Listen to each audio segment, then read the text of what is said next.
watching your kids grow up, you kind of realize how much of an influence you really have on them. You as a father, like, you are their like protection. Like, you're the one that they go to be safe. Am I going to follow? Am I just going to, turn my head and do what I'm told? Or am I going to stand up and have confidence and integrity for what I know is right? I'm aware that I'm not perfect. I'm aware that I'm trying, and I'm constantly evaluating myself to become better. All right, welcome to the Rad Dad Podcast. This is episode 37. I have Alex Wuttke here, and this is the first time we've ever met. Yep. So I was telling you before, I'm pretty excited for this episode because we know nothing about each other. Yeah. Besides, like, I've seen some of your TikToks. You've probably seen some of mine. Yep. But the reason I hit you up is because I'm like, I was watching some of your videos. I'm like, this dude likes being a father. Yeah.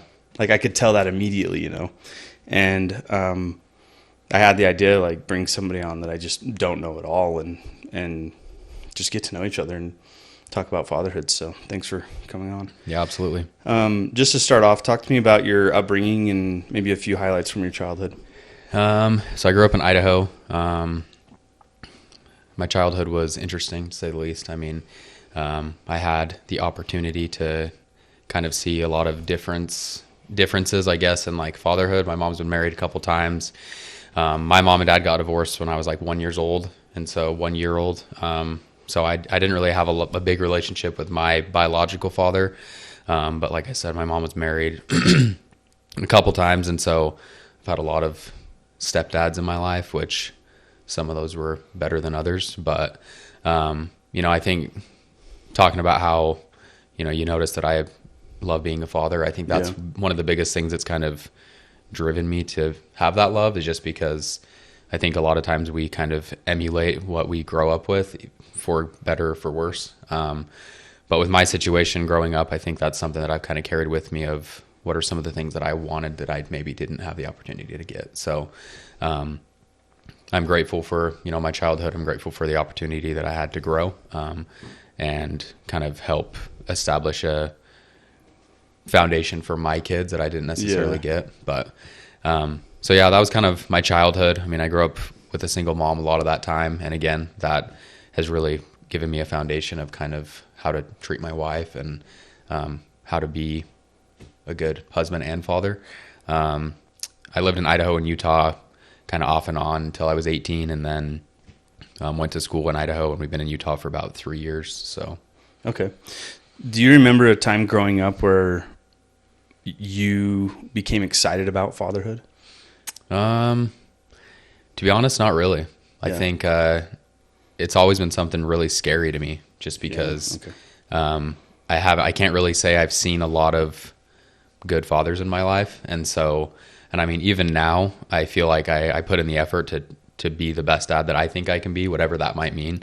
But it's still kind of a scary thing. I mean, and I think watching your kids grow up, you kind of realize how much of an influence you really have on them. Not necessarily in what you're doing day in and day out, but just the home that you have, the media that you have. Like, there's so many factors that go into a little kid's mind because they're so aware, so observant. Everything's new. So it's like, it's still kind of scary, but I love it. I mean, it's the best thing ever, but at the same time, it's still kind of a fear of, I want to make sure I'm the best dad I can be. Yeah, man, I feel that to the core. Yeah.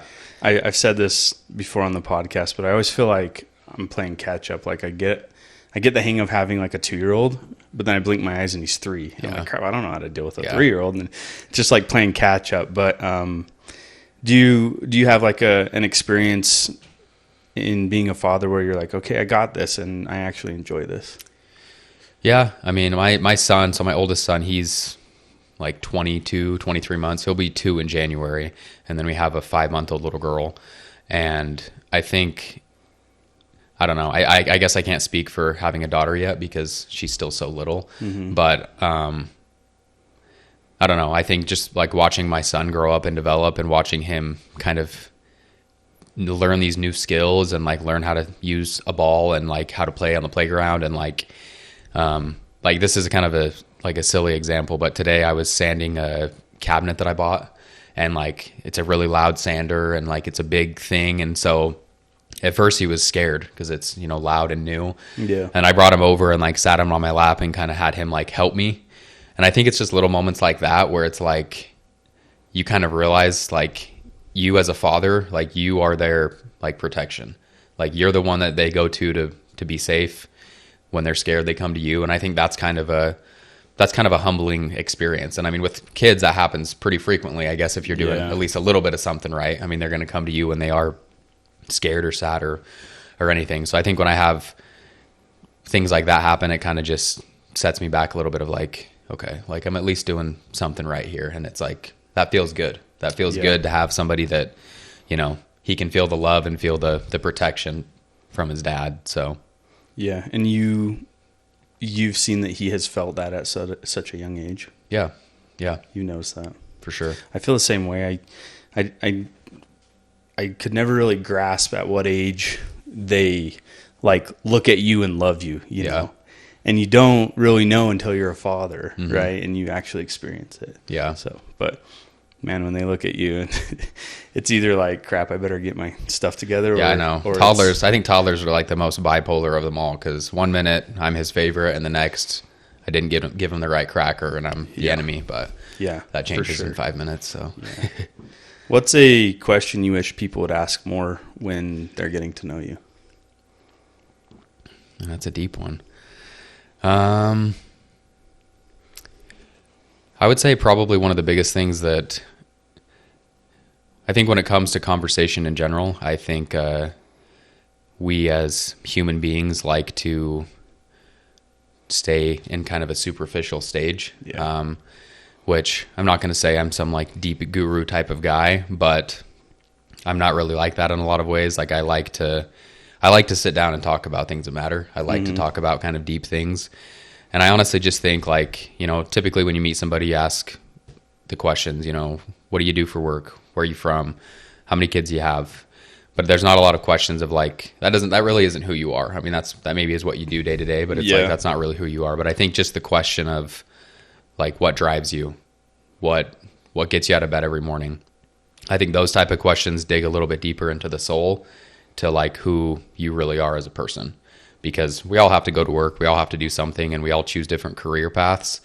But I don't think that career path usually has a lot to do with who you are. I mean, I wish everybody could finish every day and say, I don't even feel like I was at work today because it was just that great. Yeah. But that's just not the reality. And I think sitting down with people and actually talking about, you know, what the drive is, what's the motivation, what's the long-term goal.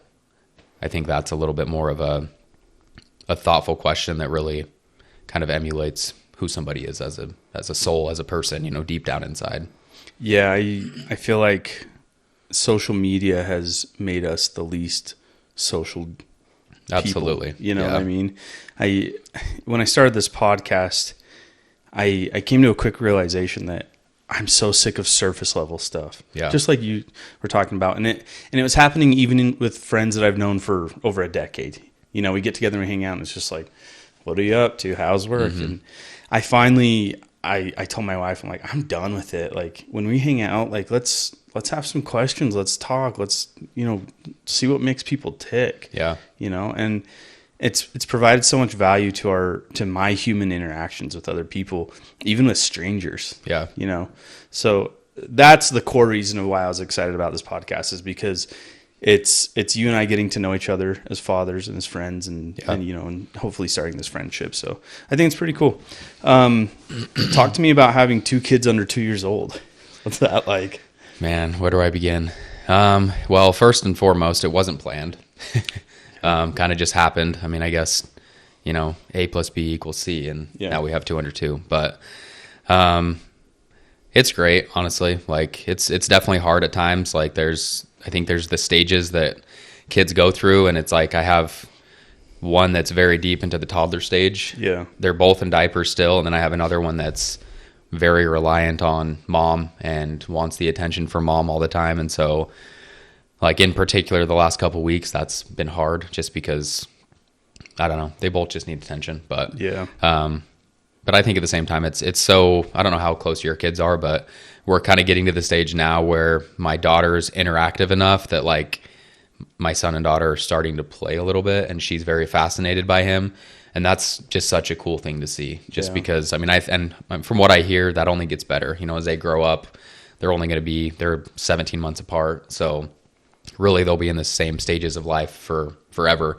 And as a father, to be able to watch that and kind of see that there's kind of a built-in best friend, like, that's cool. And that's kind of starting to develop now that they're getting a little bit older. And, that's awesome, just because I don't know. I think having one kid for a while, it was kind of hard because my son Enzo, he just didn't really have anybody to play with. And I mean, that didn't last long just because they're so close. But at the same time, it's cool to see that friendship kind of developing slowly. Yeah, I kind of know what you're going through. I have a 3-year-old boy and a 6-month-old daughter. Okay. So it's, close enough, but 2 under 2, I think it's still a different ballgame. Yeah. How do you support your wife? Because I know it's so hard for the wife to have alone time. Yeah. Yeah, that's a frequent conversation. I just really think I think one of the biggest things I've learned being married, but also becoming a father with my relationship with my wife, is our alone time and our personal time is very different. Mm-hmm. Like for me, my alone time is like, I just want to leave and go to the gym, put some headphones in and just do my thing for an hour. Yeah. For her, it's like, sometimes her alone time is like, she just wants to be with me and watch like reality TV. Mm-hmm. And like, that's just not my thing. And so it's like, we kind of just have to figure out like, what do you need? And like, how can I support that? Like, do you feel like you two communicate that, or is it? Yeah, for sure. And I think that was something that we kind of needed to figure out, because at first it was kind of like, I'm upset about this or I'm annoyed. And it's like, okay, what's going on? Like, let's sit down and talk about it. And so a lot of the time it's just kind of a matter of, I feel like that's a question that me and my wife ask each other pretty frequently, is just like, what do you need? Like, I can see that you're upset, or she can see that I'm upset about something. And instead of, kind of feeding off of that, which sometimes it's easy to do that in marriage and get upset back, it's just, we'll just kind of stop and just, give each other a hug and say, what do you need? Yeah. Because I think when you kind of have that approach, at least when she says that to me, it kind of makes me step back and say, okay, like, you're right. Like, I'm getting overwhelmed with this, or I'm stressed out about that. Like, what do I need? And it's, I think that changes throughout the day. But a lot of time for me, it's like, I just need to go to the gym and, blow some steam, or I just want to go, I don't know, do this or that. But I think we're very different in that way. But I think that one question of just, what do you need? I think that's really helped in our relationship. Yeah. I have some friends that, they brought up the point, like, they're like, I just don't know what my wife wants. And I've asked, well, have you asked her? Mm-hmm. Asked her. And they're like, what do you mean? Like, have you vocalized and actually physically asked her what she needs? And they're like, no. Yeah. I think we get so caught up in our busy lives, I mean, from what I understand, your 20s and 30s, it's absolute chaos. Yeah. Until your kids are older, Yeah. And as in a marriage, I just feel like we get so caught up. Sometimes we don't take a step back and say, hey, what do you need? Mm-hmm. Right. But I think if you can learn that, early on in the marriage, it helps a lot to just open your mouth and actually communicate. Yeah, absolutely. I recently had a family therapist on, and he said the best question you can ask your wife is, do you want comfort or a solution? Because they want one of them. Yeah. And if you give them the other one, it usually doesn't end up well, Sometimes they just want comfort. Yeah. And I would say most of the time they want comfort. Rarely do they want your solution, mm-hmm. right? I don't know if you've ever made the mistake of telling your wife, well, you just need to have a better attitude, or, something like that. It one time, never happened again. Yeah, exactly. What's a lesson that you've learned in fatherhood that has surprised you?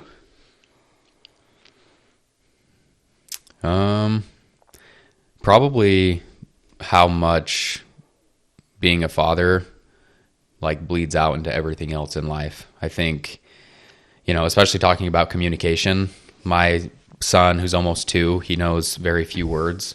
And his communication, he knows a little bit of sign language and stuff, but it's hard for him to communicate. And I think as a toddler, that's probably one of the most frustrating things, is trying to tell your parents what you want or need. But I've realized, I'm a nurse, I work in the ICU. And so a lot of times it's hard for people to communicate. There's people that are in traumatic accidents and furthermore, they're in critical care. And so it's a tough time.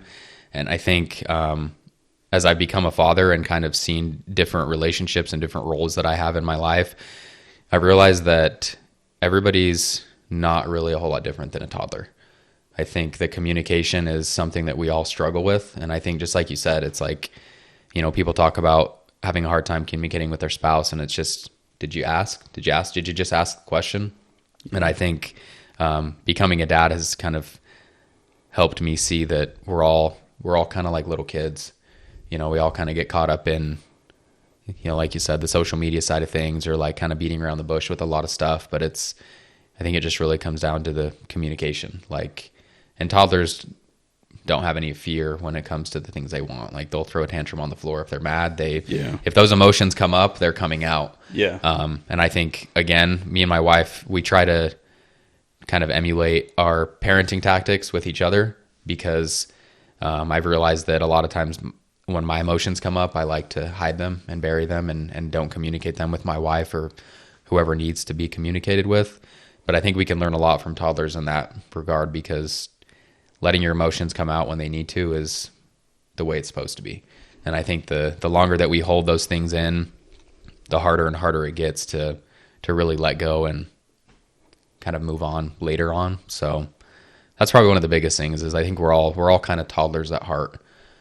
We just don't really realize it. We try to be tough and try to hold things in. And obviously there's social standards that we have to follow, but right.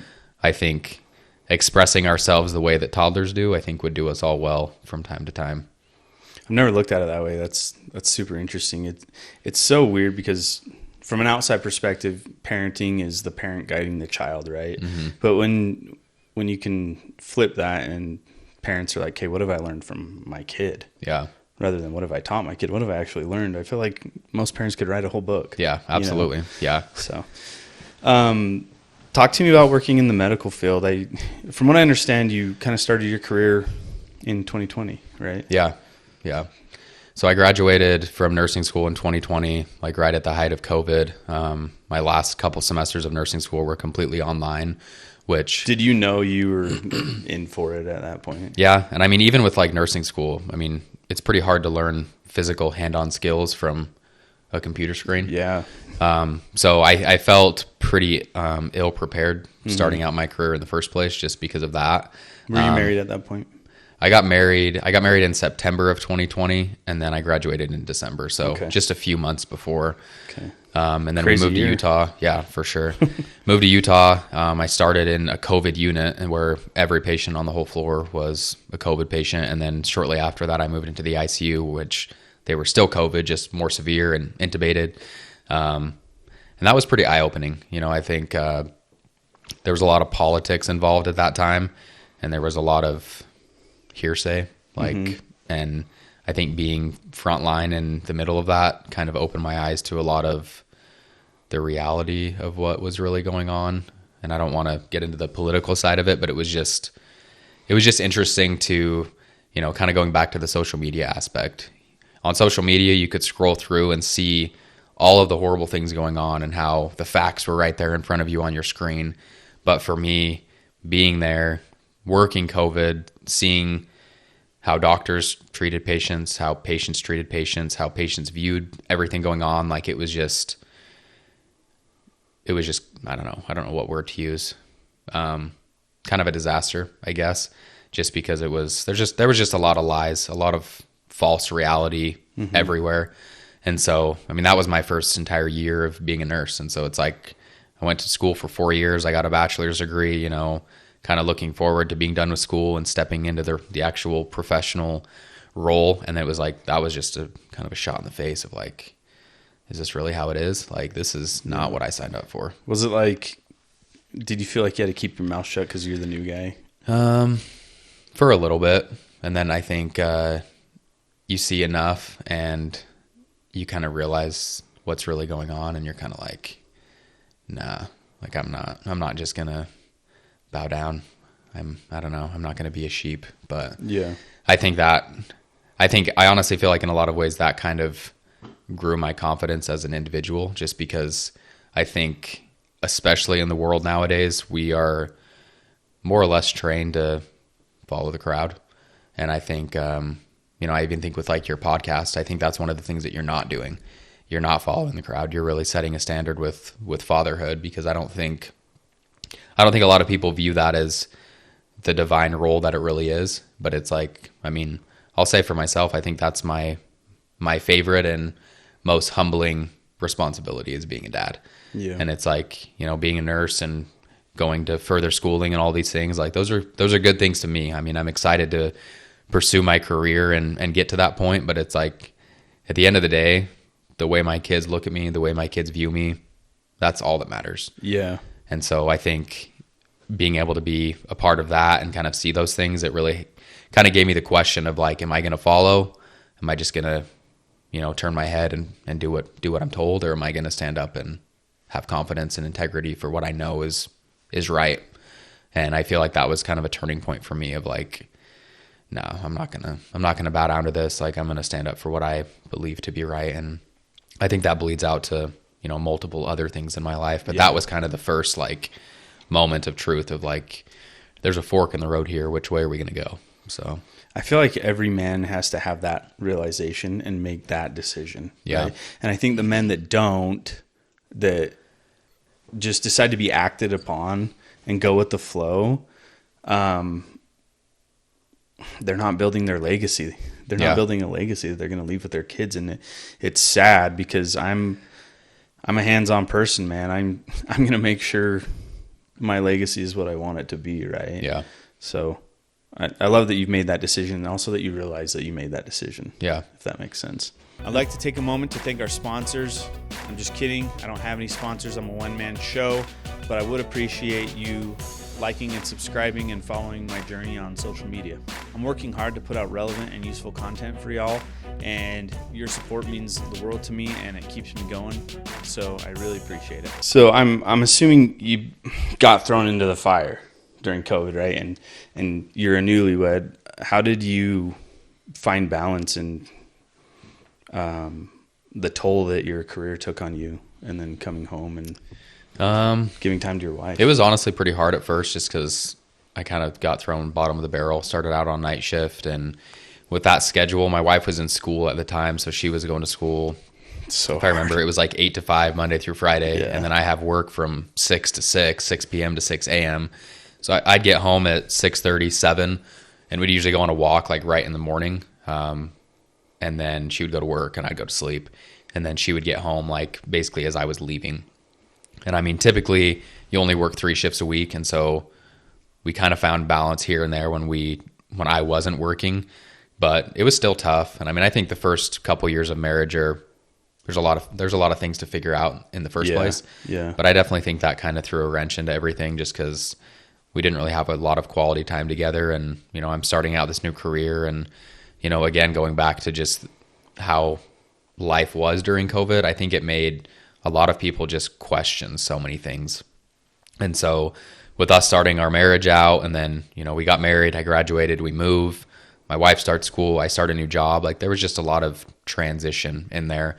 And I think that was one of the bigger steps that we kind of had in our marriage, where the communication really had to figure itself out. And I mean, it's a marathon. It's definitely not a sprint. Like, we're still continually doing that. But I don't know, it kind of forced us to figure some things out right off the bat, just because, like I said, there was just so much change and so much transition personally and in our marriage. But looking back, I think it was a great thing. I think it was good for us, and kind of gave us that opportunity to sit down and talk. Have you had a moment yet in your marriage where you and your wife have talked and you've realized how proud you are of what you've built so far together? Yeah, I honestly feel like we have that conversation pretty frequently. Really? Just because, you know, kind of going back to the conversation we had in the beginning about just childhood and kind of what you envision your further life to be as a father, as a husband, you know, as a wife, as a mother. Me and my wife talk about that a lot, and just look at kind of the life that we've created. And, you know, it's not like we have a whole lot of the materialistic things. We don't have a brand new home. We don't have all these nice cars, things like that. But it's like, you know, I think when you can sit down and look at your kids and see the things that they're learning, you know, that's one of the biggest examples, in my opinion, of like this is what it's all about. Like Yeah. if I'm giving the time and attention to my kids and my wife, and if family is one of the top things on my priority list every day, to me, that's satisfying. And I mean, it's not like a pat on the back type of thing, but it's just like this matters now, and it's going to matter in 20 years, and it's going to matter in 40 years. And I'm just grateful that somehow I have the vision to understand like this is important, because I think a lot of people don't. And I think a lot of people hit their 40s and 50s and they've been going hard at their career and built a legacy in that regard, but they sit back and think like, I don't really know my kids that well. My kids don't really call me when things get tough. Like, and I think it's kind of a harsh reality that maybe they didn't give as much time and attention to that aspect of their life. I think we all come to that understanding at some point. And I think my childhood and the examples that I had, whether good or bad, have kind of helped me have that vision a little bit earlier, which I'm deeply grateful for. So, I think another thing to look back on my life and think like, I'm doing all right. You know, I'm just grateful that I am able to recognize that and recognize the characteristics in my wife. And she's such a good mother, such a good wife. And just, that's her top priority every day, is being a great mom and supporting the home and things like that. And, you know, I don't think it gets any better. You know, there's definitely things that we want and goals that we have in life, but it's like, when it comes down to it, like, things are good. So, yeah. I hope you can remember that in the dark times, because I have found it hard. Yeah. You know what I mean? I just want my kids like 20, 30, 40 years from now to hear the stories and be like, man, mom and dad, they sacrificed. Yeah. They worked hard. Like, I want my kids to learn that from me. You know, I don't want them to have to get into their 20s and learn about hard work. Yeah. And it scares me because the world we grow up in now, like, you can get away with never learning hard work. Yeah, you know? absolutely. And it's such a valuable thing. And then sacrifice, like, dude, life's hard. If you don't know how to sacrifice and you get stuck in a rut, it could go very bad. Yeah. You know? I just want to make sure my kids learn those principles from me. Yeah. Right. And I think that's what's hard, is it's, you know, I think you can, you know, we can sit down and we can talk about that, but like, what's the answer?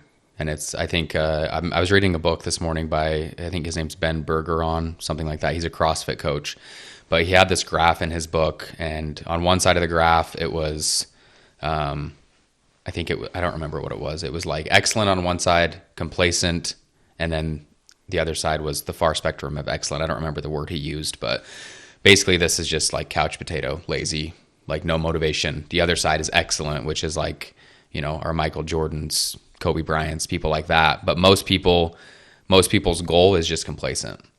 And I think for me, like, you know, in your 20s and 30s, you're kind of in that grind, you're in that building phase. Yeah. And it's like a lot of us, we get to complacent and we're just kind of like, I think we're good. Settling. Like, you know, we've got a little bit of money, we've got a few things, like family's good. But it's like, I think about that in the fatherhood role, and it's like, you know, I can pinpoint a few people that I know that it's like, you're a good dad, but what's the difference between a good dad and an excellent dad?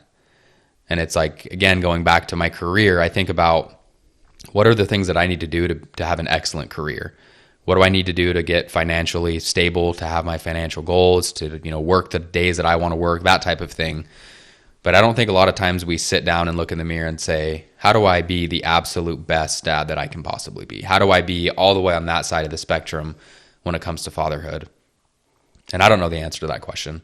I just thought about that this morning, and it was like, I don't know. I mean, what is an excellent father compared to a good, complacent, you know, healthy father? Yeah. But I don't know. I hope that one day I can tell you and you can tell me, because I don't know that it can happen in, you know, when you just have a toddler. Yeah. Because we're not prepared for teenagers. Yeah. So that's, you know, we've talked a lot about these principles on the podcast, and my first few episodes of this podcast, this is episode 37. My first like 10, I was just like on cloud 9. I'm like, man, this is awesome content. I was so pumped, you know, really cool guests.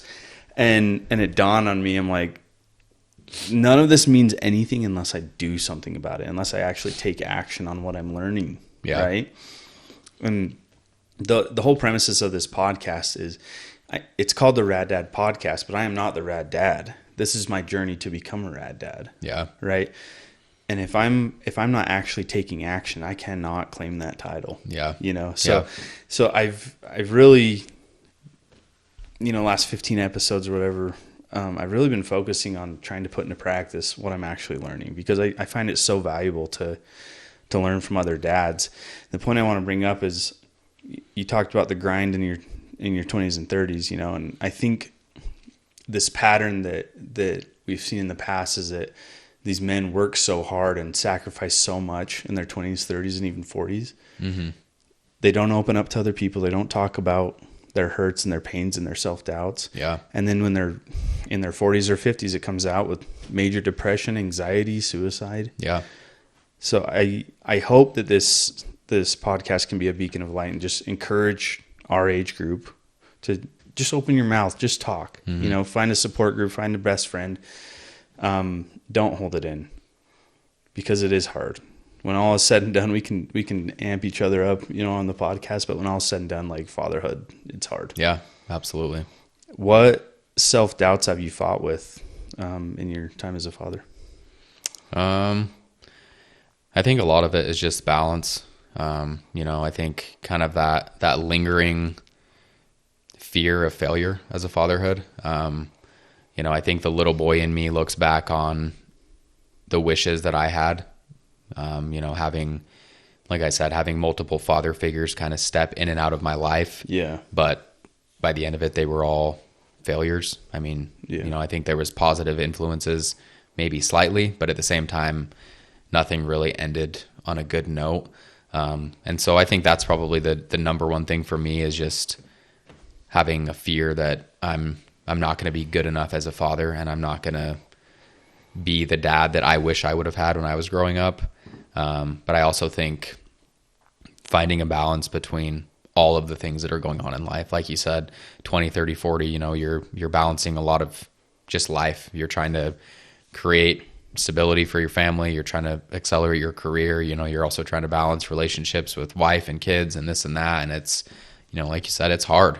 And it's difficult to sometimes, I think, keep your kids at the top of that, because they're just kids, like what do they really need? They've got food on the table, they've got a bed to sleep in, but I think as I've become a father, I've realized more and more how critical every stage of development really is.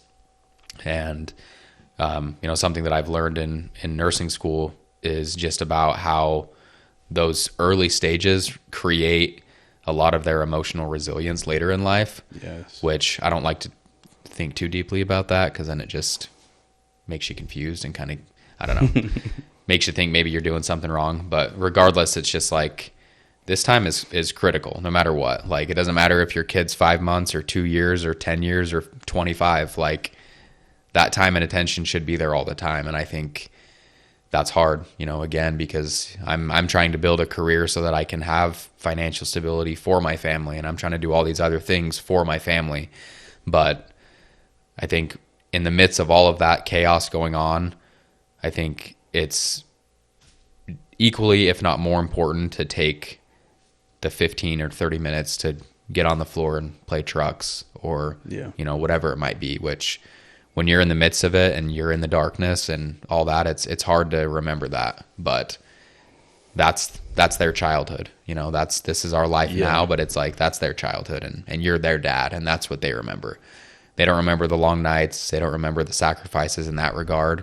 Maybe eventually they will, but it's like, what they remember is you giving them eye-to-eye attention and showing them that love. I love that.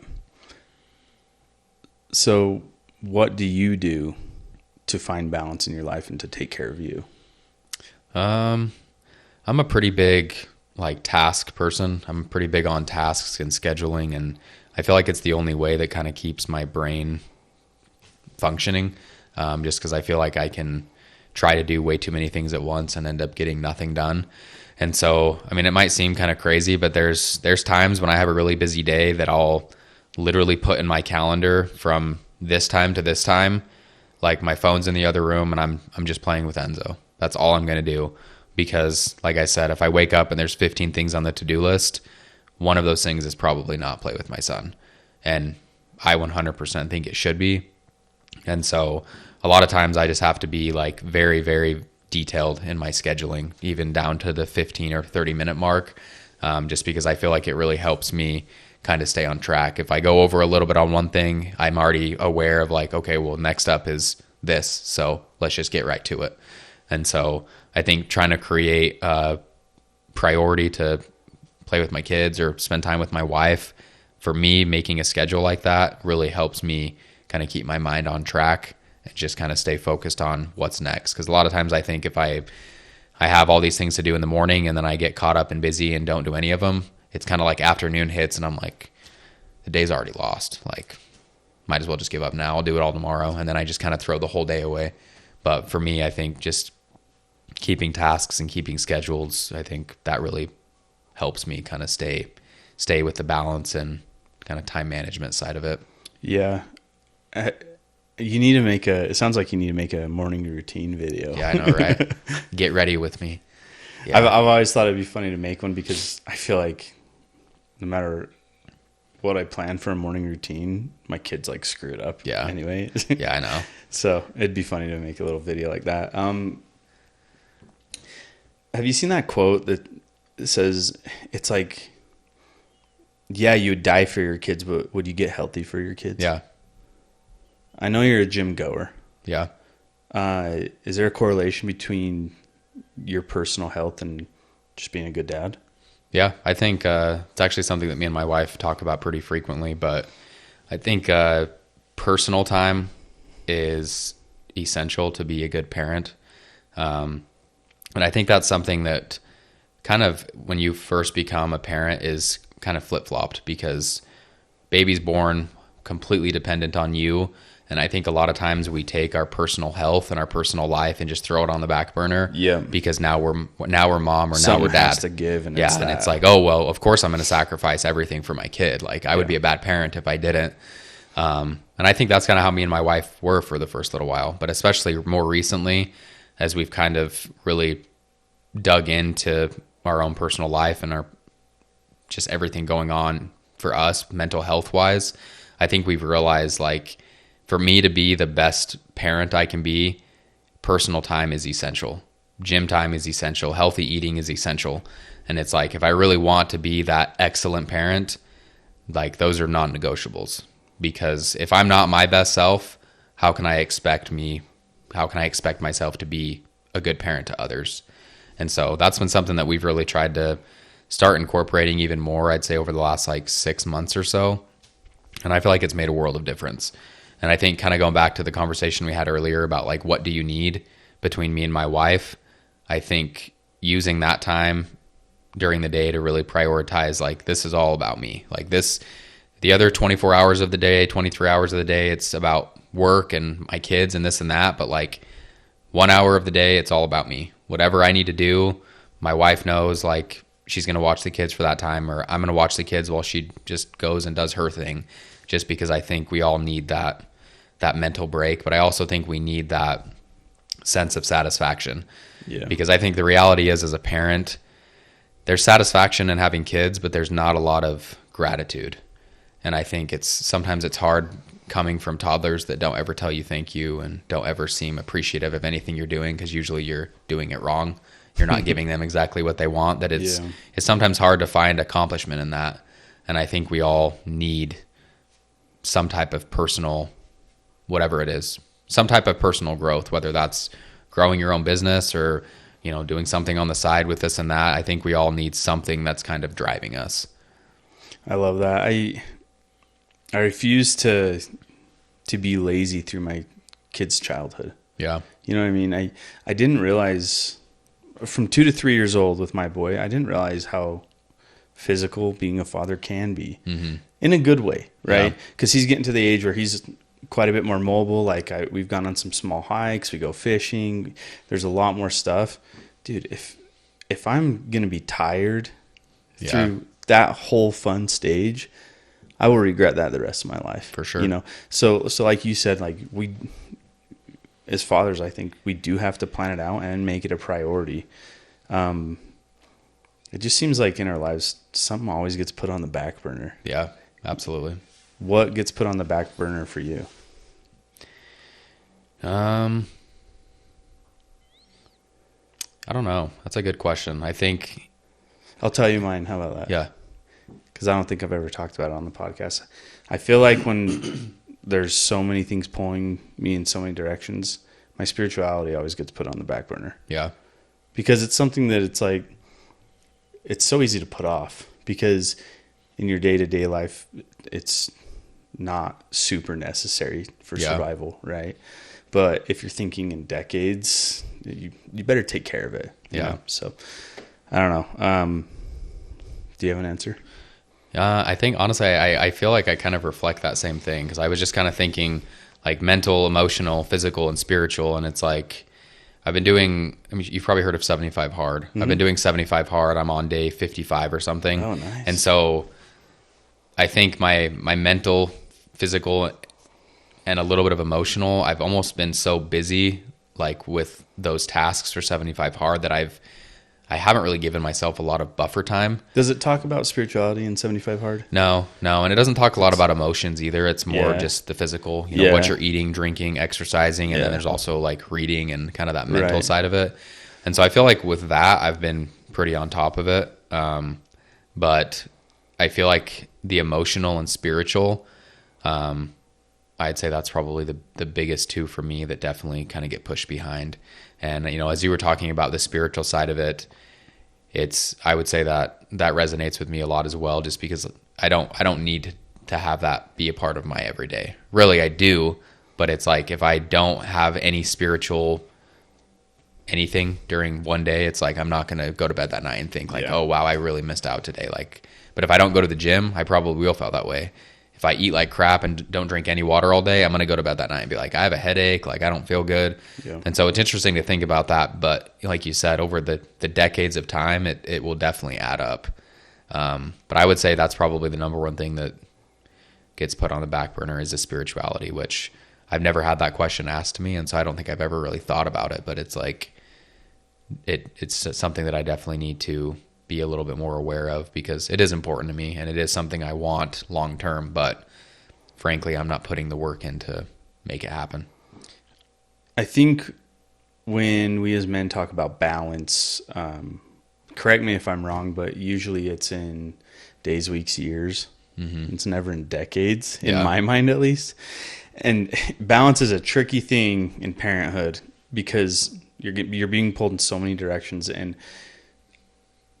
I haven't experienced balance like on a monthly basis. You know, there's months where I'm super physical and hitting gym goals, and there's months where I'm reading a lot and I'm learning a lot and developing that.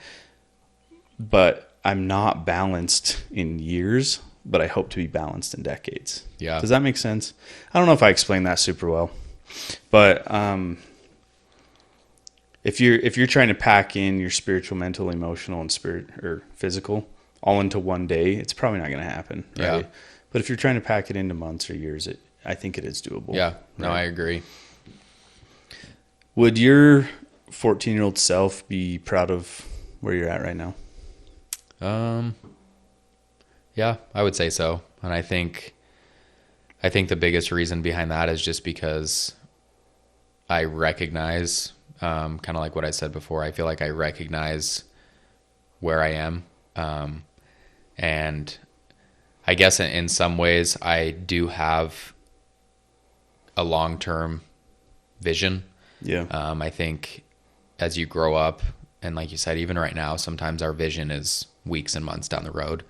But I feel like I've been able to develop a little bit of a better understanding of the long term. And I mean, it's something that comes and goes. Like, you know, I get caught up in the day to day and my goals become daily and weekly, and I'm not thinking about 5 and 10 years down the road. But I think looking back on me as a teenager, I think I was pretty unsure of myself, of my life, of just everything. And I think if I could go back to that point and see myself right now, I think I would be very proud of the person that I am, just because I've stayed aware of the long-term goals.